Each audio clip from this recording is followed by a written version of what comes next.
Bueno, Chinita, mi nombre es Jessica Lorena, me presento ante todos ustedes. Mi nombre es Jessica Lorena Rueda Gámez, soy filósofa de la Universidad Industrial de Santander y llevo aproximadamente ya 8 años a 10 años ejerciendo la docencia, generalmente en la zona privada o en la educación privada, en las instituciones, diversas instituciones. Ahorita ya llevo año y medio trabajando en el Liceo Nueva Generación de Barranca Bermeja, que pues en este año tenemos la fortuna de ser el segundo puesto aquí en la zona de Barranca Bermeja. Listo. Entonces te voy a hacer unas preguntas sobre los decretos 2277 y 1278. ¿Listo? Vale. Entonces la primera sería, ¿qué diferencia hay entre el decreto 2277 y 1278? Bueno, Chinita, yo realmente los decretos no tengo mucho conocimiento. Sin embargo, más o menos lo que tengo entendido es que el decreto 2278 77. 77 surge en el 79, algo así, y en este momento fueron los primeros decretos de la educación, lo cual implicaba, según tengo entendido, de que para ser docente era necesario tener título de licenciado.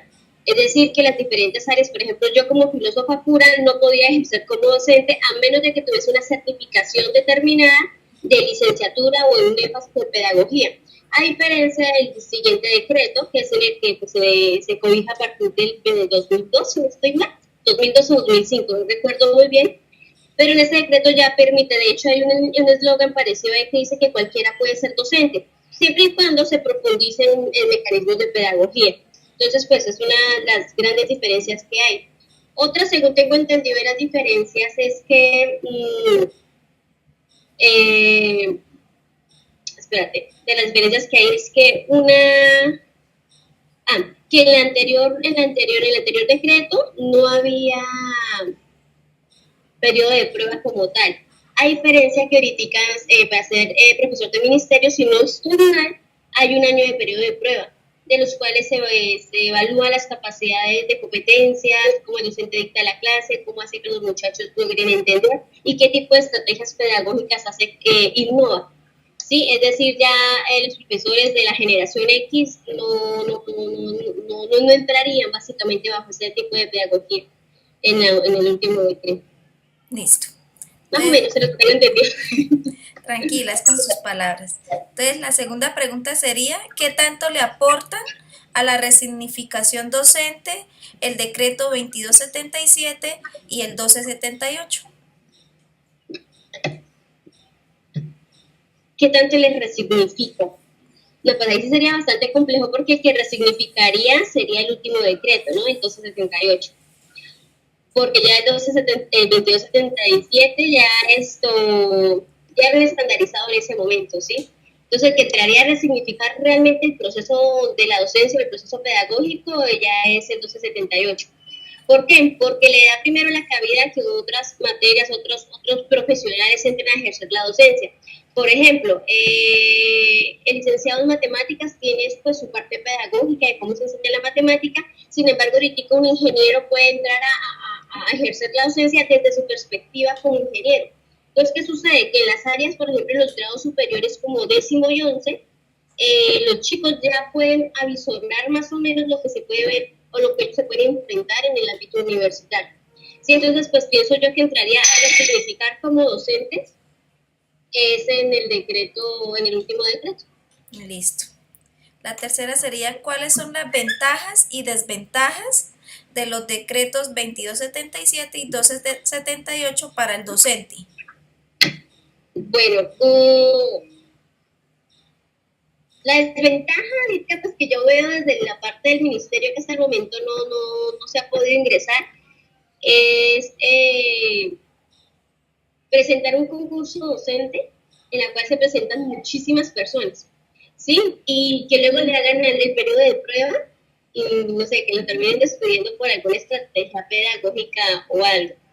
Sí, ahora pues no, realmente no creo que se llegue a ver eso tan seguido, pero sí es como un miedo, un mito alrededor de la docencia que se vive en cuanto a la docencia de la educación pública, en el ámbito público. ¿Sí? ¿Qué ventajas también se tienen ahorita con respecto al anterior? Eh, que en este momento, si no estoy mal, ahora no estoy seguro, en esto sí estoy como especulando, es en el ámbito de las pensiones, que a diferencia del último decreto con respecto al anterior, es que el anterior tenía una ventaja de pensiones con respecto a los docentes, según tengo entendido. En la parte de pensión era como un fondo especial para docentes. Ahorita no. Ahorita, si no estoy mal, el fondo de pensiones de los docentes cabe en cualquiera de los fondos de pensión. Que pues ahorita se está manejando la cuestión de utilizar fondos de pensión privados, cosa que antes en cuanto al anterior decreto la pensión de los docentes iba en un fondo determinado para los docentes, por ende con la pensión de los docentes no se jugaba. Ahorita pues con el siguiente decreto sí se juega bastante en ese ámbito pensional. Listo. Entonces, la siguiente sería, ¿cuáles son las diferencias económicas y profesionales entre un docente del sector público y uno del sector privado? ¿Me repites la pregunta? ¿Una es la económica y la otra qué? La diferencia económica y profesionales. Bueno, la diferencia económica viene que en el ámbito privado se trabaja por un contrato determinado, es decir, básicamente uno trabaja 10 meses en un colegio, de los cuales 2 meses no necesariamente se llegan a tener un sueldo o no necesariamente se pagan en el fondo pensional o incluso salud en el ámbito privado. A diferencia en el ámbito público que se pagan los 12 meses, ¿sí? Sí. Es en el ámbito pues que me parece algo bastante favorable. Lo otro que pues el salario en el ministerio pues es un salario relativamente estable, ¿sí? A diferencia del ámbito, en el ámbito privado. En el ámbito privado sí te pueden ofrecer a ti algo, o sea, discúlpenme la palabra los que me estén escuchando, una miserableza de sueldo, de que trabajas medio tiempo, te tratan igual que un obrero raso, cumple las 48 horas y trabaje por el salario mínimo, porque son vas a trabajar medio tiempo, pero ese medio tiempo implica que te levantes a las 4 de la mañana y estés llegando a tu casa a 2, 3 de la tarde, realmente estás trabajando extra y no se tiene en cuenta, por ejemplo, que calificar la planeación de clase, que todas estas cosas que se hacen en la casa. Entonces, en el ámbito privado uno es como al azar, ¿no? Es como tirar un dado y miremos en qué caigo. Sí, como también se tienen otras instituciones, por ejemplo, aquí en Barranca Bermeja, que pues aparentemente acá por Ecopetrol se tiene cierta estabilidad económica, que hay colegios que llegan a pagar muy bien, que llegan a pagar 3.500.000 pesos aproximadamente a un docente. Entonces uno dice, wow, interesante, pero, pero también la exigencia es muy diferente. Ahora, en el ámbito profesional, pues no sé si es un tabú, ¿no? Pero pues no es un secreto. Pero pues no es un secreto de que en el colegio público hay mucha cantidad de estudiantes, ¿sí? En un aula. Es decir, no se baja de 36, 40 estudiantes. En cambio, en el ámbito privado, aproximadamente máximo, por lo menos en los colegios que yo he trabajado, hay 25 estudiantes. Y a partir que hay 26 estudiantes, 27 estudiantes prefieren dividir los grupos. Entonces, realmente se hace más favorable el proceso de educación y le enriquece a uno más de docente. A otra cosa en el ámbito privado es que el nivel de exigencia hacia los docentes para poder ejercerla es constante, ¿sí? Va a sonar de pronto un poco atrevido de mi parte y es ver que, por ejemplo, la educación pública aquí en Colombia es de las peores, ¿sí? En Latinoamérica. No porque los docentes muchas veces sean buenos, sino porque siempre hay algunos docentes que son de vieja guardia, que están chapados al proceso de educación del siglo XVIII, en donde el profesor es el único que tiene la razón, las clases al tablero, el chico copia y pega el tablero, no hay un proceso de personalización en este tipo de procesos. A una generación que tenemos nosotros y que nos enfrentamos, que son los centennials, donde el proceso de digital y evolución nos está dejando tirados realmente a nosotros como docentes.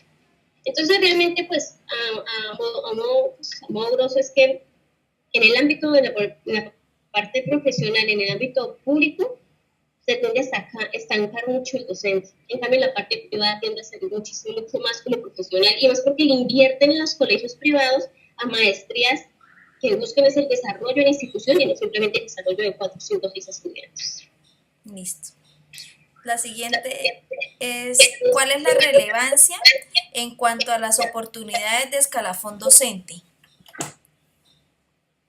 En la parte privada no hay escalafón docente, Sí, en la parte privada uno puede trabajar 15 años y si acaso tienes el reconocimiento de la institución, ¿sí? De pronto un mayor sueldo, un reconocimiento de autoridad o cosas así. A diferencia pues que se ve en la parte eh, pública, si no estoy mal.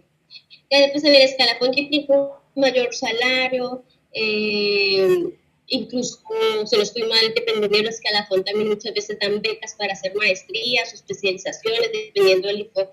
Según lo que pues se comenta desde afuera, ¿no? Desde el ámbito de que yo no he trabajado nunca en lo privado, en lo público, entonces es lo que uno escucha de algunos profesores, ¿sí? Sí. Pero pues no sé, el escalafón ya es algo que es casi prácticamente un tabú, solo y exclusivamente de la parte pública, de la educación pública en el país. En la parte privada no se habla de escalafón. Listo. ¿Cuál considera usted que es la finalidad real de dichos decretos formulados por el Ministerio de Educación y el Gobierno? Bueno, la finalidad económica, que es la que realmente muchas veces lo frena muchas veces a los chicos o a los profesionales para ser docente, que pues, en muchas ocasiones cuando no se tiene la vocación en la parte económica, pues hay que entender que ya vivimos en un tratado de libre comercio, donde no se piensa mucho en la profesión o en la educación, sino se piensa en la adquisición económica de algo, ¿no? Incluso en la parte pública ya no se habla de estudiantes, sino de clientes o de chicos que están ocupando un subsidio que no se merecen, o cosas así, ¿sí? En cambio, pues en la parte de formación profesional, cuando el último decreto nos da la oportunidad, por ejemplo, a personas como a mí, de ejercer la docencia, así tener una tarjeta de docente que diga, oye, ya hice un certificado para ser docente, sí, a pesar de que, pues, no sé, considero que yo tengo pues una vocación para hacerlo, eh, es una gran ventaja para los chicos, en especial porque ellos pueden ver el mundo desde diferentes perspectivas, no solamente el mundo desde la visión pedagógica, sino el mundo desde la visión de un ingeniero, desde un filósofo, desde un químico puro, desde un médico incluso, ¿sí? Y además que pues realmente para muchos, y por lo menos en mi carrera nos hemos avisorado que cuando uno estudia, por ejemplo, filosofía, básicamente es un honor dictar clases, porque si los chicos le logran entender a uno una teoría y la hablan con seguridad, realmente es un nivel de satisfacción muy grande, cosa que pues antes era algo solamente que podían hacer los docentes, ahorita pues, no sé, gracias a los dioses tenemos nosotros la oportunidad de poder aportarle algo a la educación. Listo. ¿Cómo crees que deberían ser una buena educación de calidad? Pues primero entender el momento histórico, ¿no? Entender el momento histórico que pues como hablaba anteriormente nos estamos enfrentando a unos chicos que no les interesa leer, no les interesa aprender y la memoria pues la consideran que ya está mandada a recoger porque Google les entrega toda la información. Facebook, Twitter, las redes sociales de por sí abarcan mucho la formación de ellos. Entonces para nosotros en este momento en la docencia es un reto muy grande llamar la atención a los chicos sobre un tema determinado. Entonces toca estarse uno actualizando a los gustos de los jóvenes para hablar con su lenguaje. Sí, por lo menos en este momento yo estoy siendo profesora docente de ciencias sociales y me toca estar enseñando las ciencias sociales no en el ámbito teórico, sino en un ámbito conceptual. Es decir, por ejemplo, tomar de excusa la Primera Guerra Mundial, Segunda Guerra Mundial, para enseñarles un concepto como es histeria colectiva, como la noción del miedo, como que es una dictadura, pero que no se queden solamente con el ámbito de la historia memorística, sino que vayan muchísimo más allá. ¿Sí? Ahora, una educación de calidad debe ir enfocada en la parte humanista. ¿Sí? Si nos enfocamos solamente en la ciencia, terminamos siendo autómatas y víctimas de nuestro propio invento. Pero pues si enseñamos a los chicos a ser humanistas y a que tengan esa sensibilidad que tanto estamos perdiendo, pues si no les enseñamos eso, pues estamos haciendo nada nosotros como docentes. Listo. ¿Cómo los docentes pueden resignificar y aportar a su labor en el aula?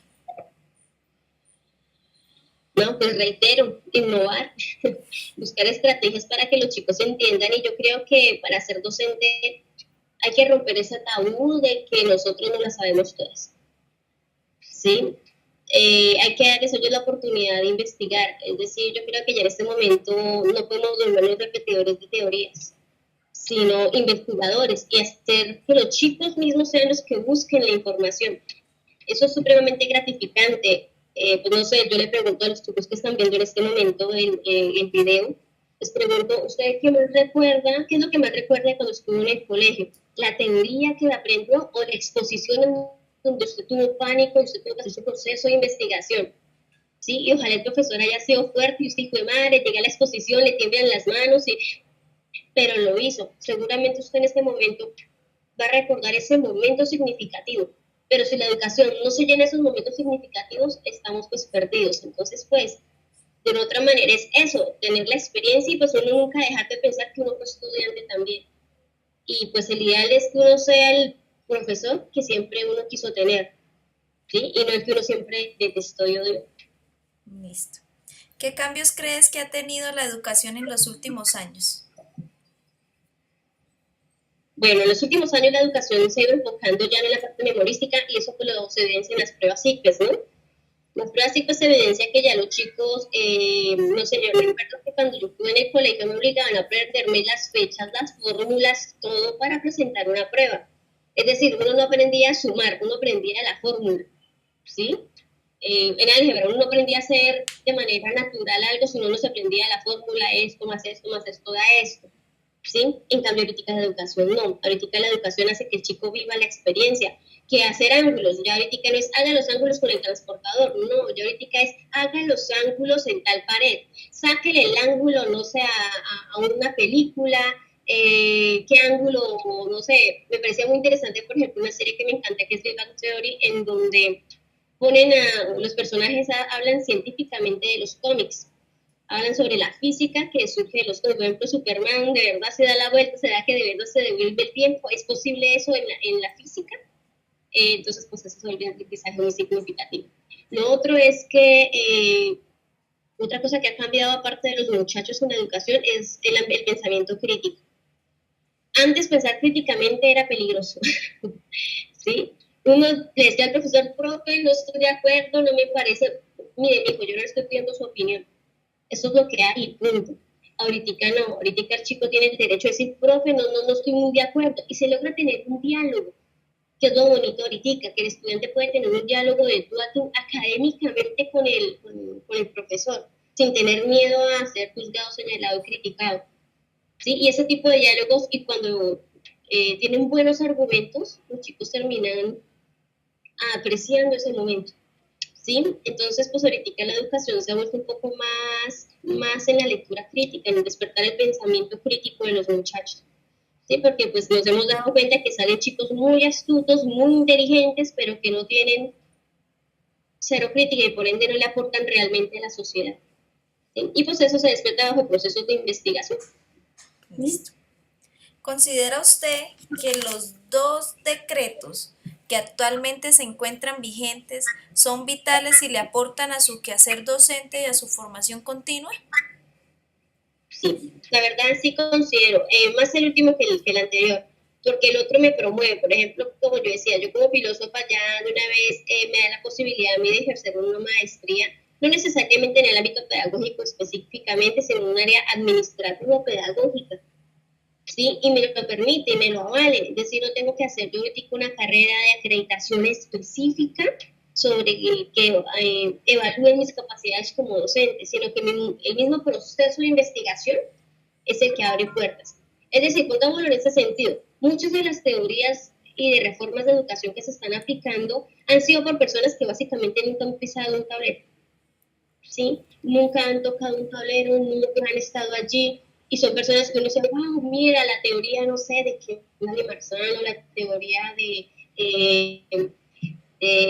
Anderson Fromm, ¿sí? Porque ya Piaget, ya en este momento histórico, tiene un proceso de estancamiento, ¿sí? Ya, por ejemplo, uno escucha a Cathy Short, y los procesos de indagación, entonces uno ve que son personas que muchas veces han estado 2 años, 3 años realmente en un proceso educativo, pero que su proceso de investigación en pro del ámbito pedagógico ha aportado muchísimo para entender el contexto histórico de los jóvenes. Entonces yo considero que pues en el decreto, en cuanto a la parte profesional, sí, el último decreto sí nos ayuda, sí nos hace crecer profesionalmente. Listo. Muchas gracias y pues ya podemos entender más los decretos por parte de una docente y en el sector público, en el sector privado. Tranquila, no te preocupes. Vale, Mónica, saludos. Bueno, Bye, gracias. bye. Chao. Chao. Buenas tardes. ¿Cómo se encuentra, señora Rocío? Muy bien, gracias. ¿Usted tan amable me podría decir qué diferencia hay entre el decreto 2277 de 1979 y del 1278 de 2002? Bueno, ambos decretos constituyen en Colombia la estructura del estatuto docente a nivel pues de educación, el Ministerio de Educación. El decreto 1278 del 2002, que es el nuevo estatuto docente, tiene una asignación básica mensual por título. El docente de preescolar no recibe remuneración adicional. La evaluación de los docentes es por ciertos años. La prima académica no se da. No se brindan los auxilios de movilización, es decir, de acceso a las regiones. Eso pues no se da por ninguna parte. Solo reciben prima de alimentación. El valor de hora extra cambia de acuerdo con la tabla salarial que tengan, pero con un pequeño porcentaje. Es muy posible que el docente desempeñe otro cargo público. Al menos Mi nombre es Lady Mariana Rodríguez. Voy a entrevistar a la profe Cielo del Jardín Buen Comienzo, La Aurora. Buenos días, Lady. Bueno, la voy a entrevistar sobre unas preguntas sobre los decretos 2277 y 1278. Comenzamos con una breve introducción. Esta entrevista tiene como objetivo establecer las diferencias entre el nuevo estatuto docente de los decretos 1278 del 2002 y el anterior decreto 2277 del 1979, el cual sigue vigente puesto que ambos normativas rigen la profesión docente en Colombia. Primera pregunta, profe. ¿Qué diferencia hay entre el decreto 2277 y el 1278? Bueno, la diferencia es que en el decreto 2277 nos habla sobre la asignación básica mensual por el título y que el docente de preescolar no recibe remuneración adicional. En cambio, en el decreto 1278 nos habla sobre la asignación mensual por escalafón de años de trabajo. Bueno, segunda pregunta. ¿Qué tanto le aporta a la resignificación docente el decreto 2277 y 1278? Le aportan establecer resultado de proceso de profesionalización docentes bajo el nuevo decreto de los docentes de la Secretaría de Educación. Bueno, tercera pregunta. ¿Cuáles son las ventajas y desventajas de los decretos 2277 y 1278 para el docente? Las ventajas del 2277 es que se establece estabilidad, fácil ascenso, mejores condiciones laborales, no presión para actuar con libertad y con autonomía. Las ventajas del decreto 1278, el salario es bueno cuando se logra pues ascender y se tienen en cuenta conocimientos, méritos y competencias. Las desventajas de los dos decretos son que no hay avance después del escalafón 14 ni motivación para ascender. Bueno, cuarta pregunta. ¿Cuáles son las diferencias económicas y profesionales entre un docente del sector público y sector privado? Las diferencias es que los docentes de los sectores privados ganan más que un docente de los sectores públicos. Bueno. Quinta.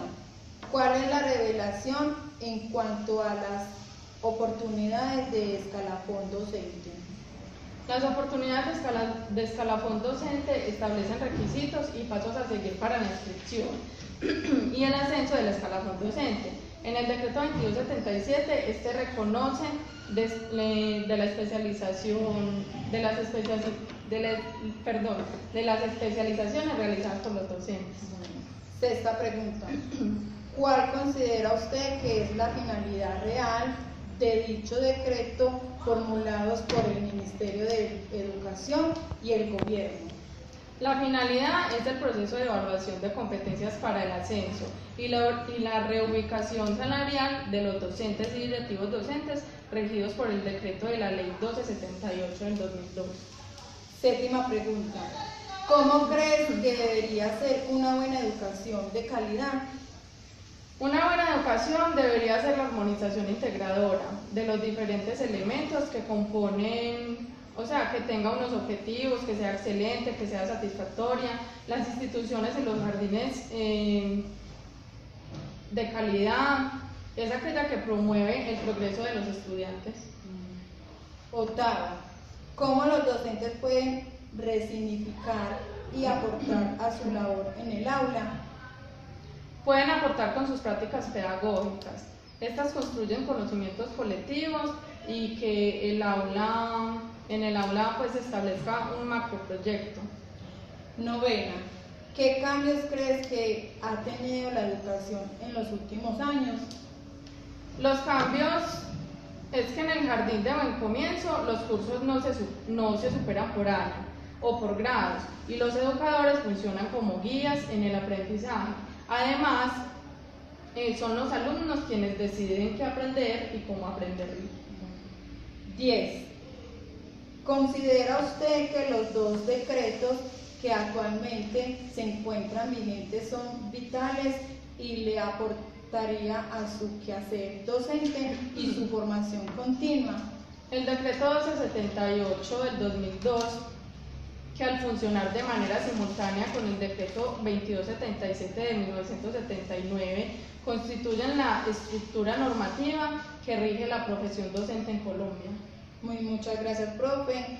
La última pregunta es la conclusión.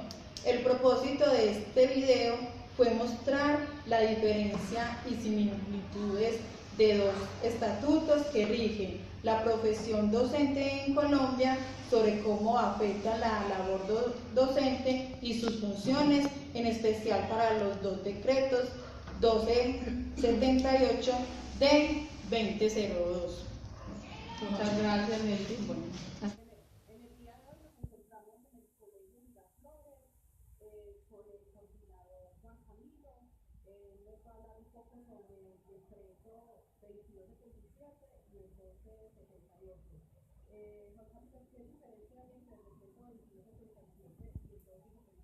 Bueno, ambos decretos lo que pretenden es establecer como la vinculación de los docentes al magisterio, a lo que es la parte estatal. El decreto 2277 es del año 1979 y tuvo vigencia hasta el año 2002, donde comienza a regir el decreto 1278. ¿Qué tenemos para la vinculación de docentes? Que se hacen actualizar los procesos y adicionalmente a eso traemos condiciones distintas. Por ejemplo, evaluación de desempeño, que no existía para los docentes del 2077. Por ejemplo, concurso de ascenso, que no existía para los docentes del 2077. Y también algunas dificultades en la gente que tiene que ver con la movilidad. Por ejemplo, en un colegio solo una plaza, desgraciadamente primero se mueve a un docente vinculado al decreto 278, a un docente vinculado al decreto 278. En este momento la validez de todos los centros que se están vinculando es a través del decreto 278. Los 2277 ya por eso que podemos decir que nos vinculamos antes del 2002. Y las diferencias ahí, pues no se va a decir que es mejor o peor. Puede decirse que el decreto 278 tiene mejores salarios, porque los docentes con maestría y doctorado pueden tener un nivel económico mucho más alto que los 2277 que llegan a la 14 y ahí se quedan estancados.